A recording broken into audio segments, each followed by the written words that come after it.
the conference commissioners decided to start over, basically back to square one on determining how they will set up the 26 college football playoff format. Big Ten, SEC initially wanted the 4 automatic qualifiers apiece. Of course, the ACC and the Big 12 said no. ACC and Big 12 pushed back. SEC coaches later publicly did not support 4 automatic qualifying model, preferring 5 AQs and 11 at large. So you go on and on with this. SEC wants more value given the strength of schedule. Here's the bottom line with all of what I've just said and what else is on. They still can't make a decision of what they want. And give and take whatever. This is, to me, it's hilarious that 10 commissioners cannot put themselves in a room and get something done. Well, it's not 10, it's 2. I mean, that's what it comes down to. Paul. Because they signed the memorandum of understanding, which is such a weird name for something. But they signed that memorandum that said that you guys are going to make the decision on it. But they also they can't just make the decision and then tell everybody. There has to be some talk about it. And, I guess the fear was that they would come up with something like these AQs and then just do it. Well, that's not at all what happened. And now, the SEC's really trying to stay at 8 games. They don't really have any impetus to go to 9 games. And the Big Ten wants them to. The Big Ten is trying to increase their own value. Which, I get all that, but this is back to the drawing board. And, I would not be surprised to see in 2026 that we're still at 12, but, they have until December 1st to get this all worked out. I think they thought that they were just going to get it done. And clearly there's too many differences between the 2 leagues. And you find that out when you start measuring and when you get territorial and you start, kind of measuring D's, right? Like, oh no, this is tough. No, you should have this. We have 9. You have 8, but our 8's bigger than your 9. You're like, 8 is not bigger than 9 in any metric, but ours is. We're not about length. We're about girth. All these different things. Like, that's kind of how it sounds to me. That got a little bit too close right there. Yeah. Craig.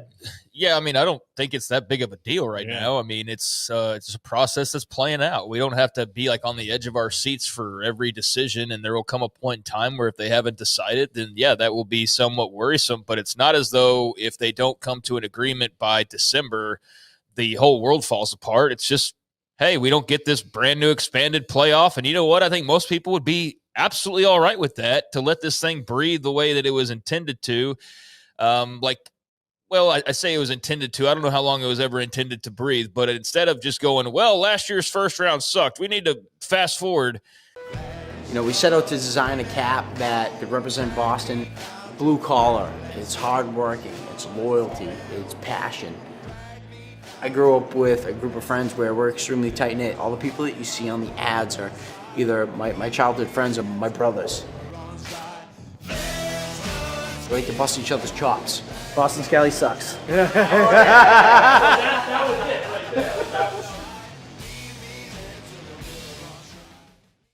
Why not have it for, another year after that? I don't know. I'm not too worried about them ultimately figuring something out. It's not 10, it's 2, like Paul said. And there's a couple things that come into play here. The SEC was originally on board for the initial 4 AQs, but the moment the Big 12 and the ACC, as this says, pushed back, the SEC looked around the room. They're like, all right, well, what are they looking on this other? Oh, wow. We get 8 teams in this thing every year if we do it this way. If we go the other direction, that actually could work more in our favor than the 4 AQs. So I don't blame the SEC for deciding that maybe they want to go the different direction than they originally intended, because it's better for them probably in the short term and the long term. So I don't know if it's better for college football. I really don't think that it is, unless the Big 12 and the ACC are able to just win some bigger games and make this thing a little bit more interesting. Otherwise, I do think it becomes sort of the SEC invitational, especially when you're already massaging the strength of schedule and trying to make that a thing, knowing full well that will always play in your favor more than it will play in everybody else's, because you start the season with 10 teams ranked every year. So you're going to play a bunch of ranked games, and you can't guarantee that necessarily everywhere else. So they're already trying to massage strength of schedule, because if they can do that and it favors them, which is why I've always been like, all right, what are the details of the strength of the schedule metric? Like if it's just preseason polls and whatnot, then yeah, this is a terrible idea.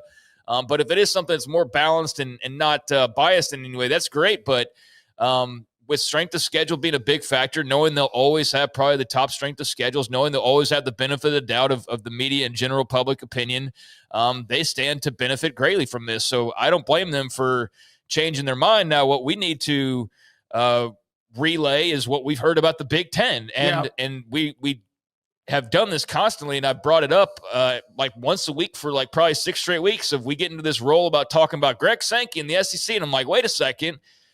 There's another guy out there. There's another league out there that got 50% say on all of this. And so while one's being painted as the big bad boogeyman, and I understand why I have my own gripes at times, I don't think that's always the case. So the SEC wants what they want because that will serve them the best. That's what they should want. Now, why does the Big Ten have a gripe with that? Let's relay what we've heard as far as the Big Ten goes. Here's the deal. The ADs in the Big Ten feel like they have been all but promised that they would have the 4 automatic qualifiers. And that came from the top. You hear a lot from Sankey. There's also Petiti and, of course, Yormark and Phillips. But the ADs in the Big Ten felt like, well, because they have clout too, that they were going to get, they were pretty much all but promised that they were going to get 4 automatic qualifiers. And they should definitely want that because they aren't like the SEC guaranteed to have 6 or 7 teams in every year. Exactly. Yeah. So now, without the automatic qualifiers being that 4-4, 2-2, whatever it was, 1-1, now the ADs in the Big Ten are going, well, wait a minute. We're down the road here with this. We've heard from other coaches. You hear from the SEC. They've had their spring meetings. The Big Ten had theirs, and they really was very quiet under the radar, which has been the case a lot. No, the ADs in the Big Ten said, no, you said we were going to get 4 automatic qualifiers. Why the hell is that not happening? And that has now taken all of this that seemed to be on a pretty smooth ride with a bump or two and put it completely in park. That's part of what we heard, but the other part of it, Paul can fill in the rest, also has to do with, believe it or not, a TV network trying to pull strings behind the scenes. So why who's the is one a TV network involved, and how does that have anything to do with this in the Big Ten, Paul? Well, Fox wants more value out of the Big Ten. And here's the thing about Fox getting more value out of the Big Ten. They don't have the SEC. It's exclusive.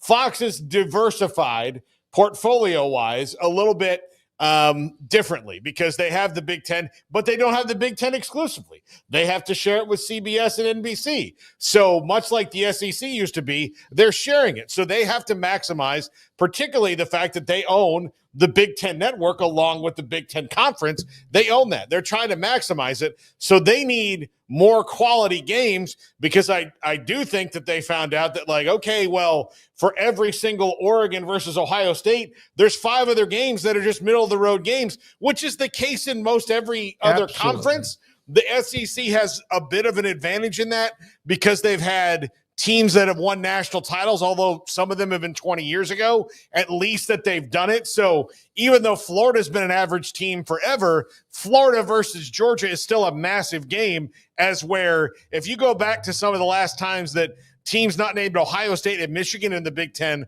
won a national championship. I'm leaving Nebraska out of this one. But if you go back when you're talking about Minnesota in the 30s, like, it's been a long time. So before there was television, college football was when most of these teams had their glory days. And so it's hard to kind of create those natural brand matchups, even though you've got some big brands in there. They want more of it. And the AQs were going to help them do that because they were going to set up these playing games. But I don't think the fans have any appetite for that. And clearly, they needed to set up a system that was going to give them 4 AQs, like Craig said, because the SEC didn't have to worry about that. In a 5+11 format, they're getting 4 on a terrible year. There's never a chance I don't see where they don't play 4 teams. They're not getting 4 and maybe not more. So they shouldn't have to worry about it. But in a 5+11 format for the Big Ten, because they're not the SEC, they're just a fancy version of everybody else. Historically, when it comes down to that, they might get 2 or 3 in certain years. So the fight, as we've come to learn more about it, is definitely the Big Ten wanted their way because that's the best way for them. And the SEC said, Yeah, we can do that too. But now that you have opened this other door, we can get 5, 6, 7, 8 in, and we don't have to worry about the AQs because we'll always have 4 no matter what. And so they're saying, well, damn, that's actually a good idea.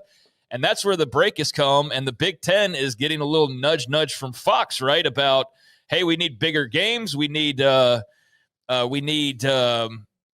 ratings. And yeah, so the playing games thing I think is interesting because to hear some people lay it out, I do think there's some validity to it, and it could be really cool. I also see it from the other vantage point, and I can see where it's just kind of like it's just too much. It's just too far from what we've typically done. But yeah, I mean that's where we are, and so that agreement is no longer, and they're still working that out. And I'm highly intrigued to see where eventually they land. But it's not like there's not a playoff if they don't come to an agreement, and it's certainly not something they have to do right this very moment. So yeah, I mean they're like anything else going to probably get down to the wire. But until we get to like December, I'm not going to really worry too much about whether they come to an agreement or not. I know network executives and others really into that thing will worry about it. But for now, I'm just going to enjoy those two battling it out and see who emerges on top when it's all said and done. Don't ever, please God, the rest of our lives in college sports use alliance or anything like that. Yeah, not, right. With the Big Ten, remember, with the ACC and the Pac-12, we know what happened there. And I don't know if that ever was brought up, alliance with the SEC and the Big Ten. Maybe somebody used that term. I'm not sure. From TMB, time for the 64-team Super League and everyone else in the G5 Cup.